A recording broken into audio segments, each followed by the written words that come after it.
இந்த சம்பவத்தில் ஈடுபட்ட அவங்க மட்டும் இல்லை, பேசியிருக்கேன், நான் கேட்டுக்கிட்டு இருக்கேன், நீங்கள் நம்ம எல்லாருமே இது வைக்கி தலைகுனிய வேண்டிய ஒரு சமூகம் ஆயிடுச்சு. இந்த துரோகத்தை பற்றி பேசுறது, சமூக நீதி பேசுறது, சுயமரியாதை பேசுறது, இதையெல்லாம் பேசுறதுக்கு இவங்களை யாருக்காவது தகுதி இருக்கான்னு. அப்ப திராவிடம் இருக்கும்போது ஆரிய பெண், பார்ப்பன பெண் ஜெயலலிதா எப்படி தலைமையேற்று வந்துச்சு? 30 ஆண்டுகள் தலைவராக இருந்துச்சு, 20 ஆண்டுகளே அமைச்சராகவே இருந்தது. எல்லாரும் அவங்க ஆரியத்தின் காலில் விழுந்துதான் வாங்கினீங்க. இல்லை, இது ஒரு நிகழ்வு இல்லை, உங்களுக்கு தெரியும். வெளியில வந்து வராத நாட்டுக்குள்ள இது மாதிரி பல வன்புணர்வுகள் நடந்து கொண்டுதான் இருக்குது. பெண்களுக்கு எதிரான பாலியல் கொடுமைகள். இது எப்படி பார்த்தாலும் இது சகித்து கொள்ள முடியல. இது தொடர்ச்சியா நடக்குது. ரொம்ப வலியா இருக்குது. எப்படின்னா, 6-7 வயசு குழந்தை இந்த ஹாசினியே ஒருத்தர் வன்புணர்வு செய்து கொலை பண்ணிடுறாரு, எரிச்சு கொண்டுறாரு. 30 நாள்ல திருப்பி வர்றாரு. திருப்பி வந்து பெற்ற தாயே கொண்டுறாரு. நீதிமன்றம் அவருக்கு தண்டனையை நீக்கி விடுதலை செஞ்சிருது. இந்த மாதிரி இதெல்லாம் பார்க்கும்போது இந்த மாதிரி குற்றங்கள் இது ஒரு பெரிய சாதாரணமாயிருது. இதெல்லாம் ஒரு பெரிய இது இல்லை அப்படின்னு ஆயிடுது. எப்படி பார்த்தாலும் இந்த சமூகம் வாழ்வதற்கு வாய்ப்பற்ற ஒரு நரகமாயிடுச்சோங்கிறதான் ஒரு கொடுமையானதாயிருச்சுன்னு நினைக்கிறேன். ஒரு செயல், இந்த மாதிரி செயலெல்லாம் பார்க்கும்போது, ஒரு செயல் எதனால வருதுன்னா சிந்தனையின் வெளிப்பாடு தான் செயல். சிந்தனை எதிலிருந்து வருது? அது சமூகத்தின் விளைச்சல் தான் சிந்தனை. சமூகமே கேடுகட்டுருச்சு. நிறைந்த போதை, எங்கு பார்த்தாலும் போதை. அந்த இடத்தை நீங்க பாருங்க, எங்க பிள்ளைகள் போய் சண்டை போட்டிருக்காங்க. அந்த இடமே ரொம்ப நாளா அங்க சரக்கு 24 மணி நேரம் வித்துக்கிட்டு இருக்கிற ஒரு இடமா இருக்குது. அந்த இடம், அந்த குற்றம் நடந்த இடம். கேட்டா பயமா இருக்கு. படிக்க போன பொண்ணு 1ஆம் ஆண்டு போயிருக்கு, 18 வயசு பூர்த்தி ஆகல. அது ஒரு பையனோட போய் இரவு 11 மணிக்கு மேல அது ஒரு தனியா ஒரு இடத்துல போய் அவங்க சந்திக்க போயிருக்காங்க. அந்த இடத்துல இவங்க அங்க உட்கார்ந்து தண்ணி அடிச்சுட்டு இருந்திருக்காங்க. இந்த முறையற்று வித்துக்கிட்டு இருந்த இடம் அது. அந்த இடத்துல போய் இவங்க குடிச்சுக்கிட்டு இருந்த இடத்துல இவங்க பார்த்துட்டு அளவு கடந்த போதையில இந்த மாதிரி சிதைச்சு வச்சுட்டு போயிட்டாங்க. காவல்துறை சொல்றது சுட்டு பிடிச்சோன்ட்டு, சுட்டு கொண்டாங்கிற மாதிரி. சுட்டு பிடிச்சி என்ன விசாரிக்கிறது? அவன்கிட்ட போய் என்ன கேட்கறதுக்கு இருக்கு? இப்ப விசாரிச்சு என்ன நடந்திருக்கேன்னு சொன்னாதான் நமக்கு தெரிய வரும். இதுக்கு மேல காவல்துறை என்ன சொல்லுது? அந்த சம்பவத்தில் ஈடுபட்ட அவங்க மட்டும் இல்லை, பேசியிருக்கேன், நான் கேட்டுக்கிட்டு இருக்கேன், நீங்கள் நம்ம எல்லாருமே இது வைக்கி தலைகுனிய வேண்டிய ஒரு சமூகம் ஆயிடுச்சு. இப்போ எப்படி இதை பார்க்கும்போது நம்ம பிள்ளைகளை பெற்றோர்கள் கல்லூரிக்கு படிக்க அனுப்புவாங்க, என்ன நம்பிக்கை வரும்? எப்படி ஒரு பாதுகாப்பற்ற சூழல்ல நம்ம வாழ்ந்துகிட்டு இருக்கோமாங்கிற ஒரு நடுக்கம் வரும்ல. அவர் மதுரையிலேருந்து அனுப்பியிருக்காரு இல்லையா? பொண்ணு மதுரையிலேருந்து வந்துருக்கு. அவங்க மனநிலையை தான் யோசிச்சு பாருங்க, இது எப்படி இருக்கும்? எத்தனையோ அந்த கல்லூரிக்கு பிள்ளைகள் அனுப்பின பெற்றோர்கள் மனநிலை என்ன? அதெல்லாம் யோசிக்கும்போது ரொம்ப சங்கடமா இருக்குது. கடும் சட்டங்களை வைத்து இதை தடுக்கப்படுது. கடும் சட்டங்கள் இதுக்கு இருக்குதுன்னு தெரிஞ்சாதான் இந்த மாதிரி குற்றங்கள் நடக்காது.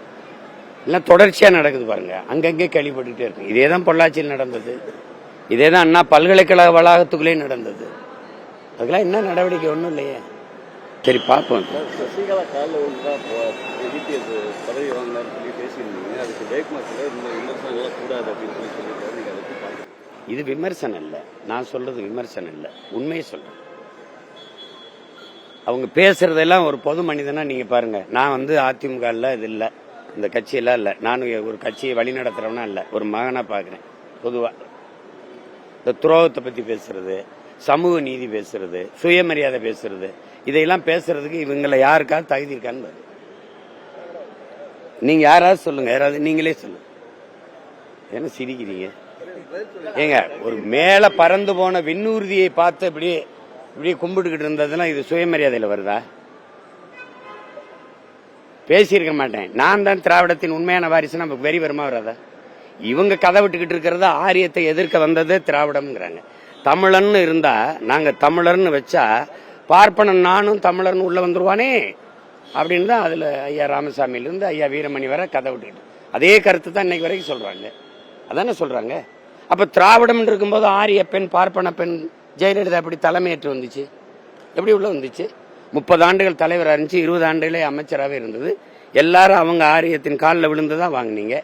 நீங்களே ஒரு இதை கொடுத்து செங்கோலை கொடுத்து சமூக நீதி காத்த வீராங்கனைன்னு போய் எடுத்துக்கிட்டீங்க. என்ன கதை விடுறீங்க? ஆரியத்தின் முன்பு திராவிடம் மண்டிட்டுச்சு. மண்டிட்டா கூட பரவாயில்ல, குப்பரை விழுந்து கும்பிட்டுருச்சு. இதுல சுயமரியாதை பேசிட்டு இருக்கிறீங்க. இதான் தன்மானமா? இதான் தமிழினத்தின் தலை நிமிர்வா? செல்ஃப் ரெஸ்பெக்ட் மூவ்மெண்ட் இதுதானே? கார் டயரை விழுந்து கும்பிடுறது. ஒருத்தராவது அந்த அம்மாவுக்கு முன்னாடி நின்று சொல்லுங்கம்மா அப்படி பேசுனது 2 பேர் இருப்பாங்க. ஒன்னு எங்க மாமா காளிமுத்து, இன்னொரு மாமா திருநாக்கரசு. வேற யாராவது சொல்லுங்க. யாராவது ஏன்னா ஐயா பொன்னையன் மாதிரி யாராவது ஒருத்தர் 2 பேர் இருப்பாங்க மூத்த. மற்ற எல்லாம் இப்படித்தான். அதையும் தான் சொல்லியிருக்கு. திமுகவா அதிமுகவா சுயமரியாதை பத்தி பேச இருக்கல. அதையும் தானே பேசின மேடையில. நீங்க அதை கேட்கலையே.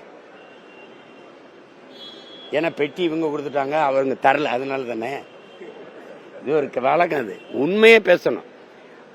சமூக நீதினா சமூக நீதி. நீங்க 10.5 வன்னியர் கொடுத்தீங்கல்ல, எங்க ஐயாவே எண்ணி கொடுங்கிறாரு. நீ எப்படி 10.5 கொடுத்தீங்க? சட்டமாக்கியிருக்கா?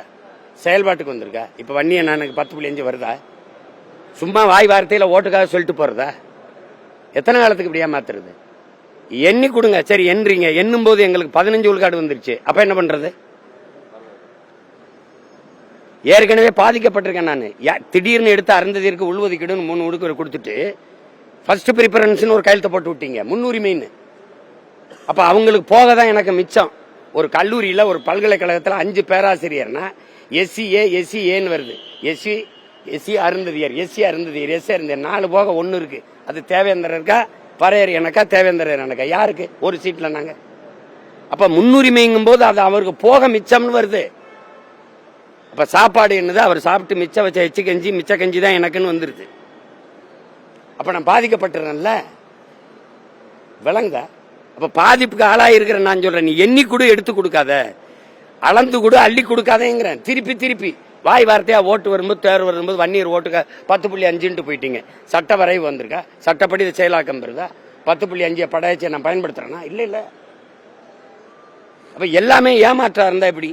அப்ப சமூக நீதினு ஏன் பேசுறீங்க? சாதி வாரி கணக்கெடுப்பு உடனே கர்நாடக மாநிலத்துக்கு இதே காங்கிரஸ்கார சீதாராமையா எடுக்கிறாரு இல்லையா? இதே அந்த தெலுங்கானால உங்க காங்கிரஸ் தானே முதலமைச்சர் தானே,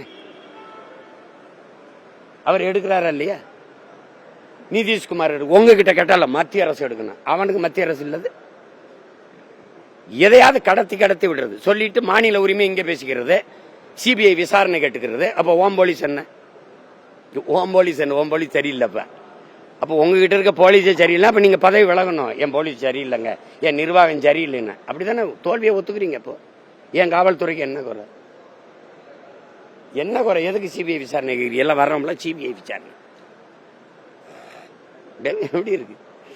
சிபிஐ அதிகாரிகளுக்கு 4 நாள் மூளை இருக்க எப்படி?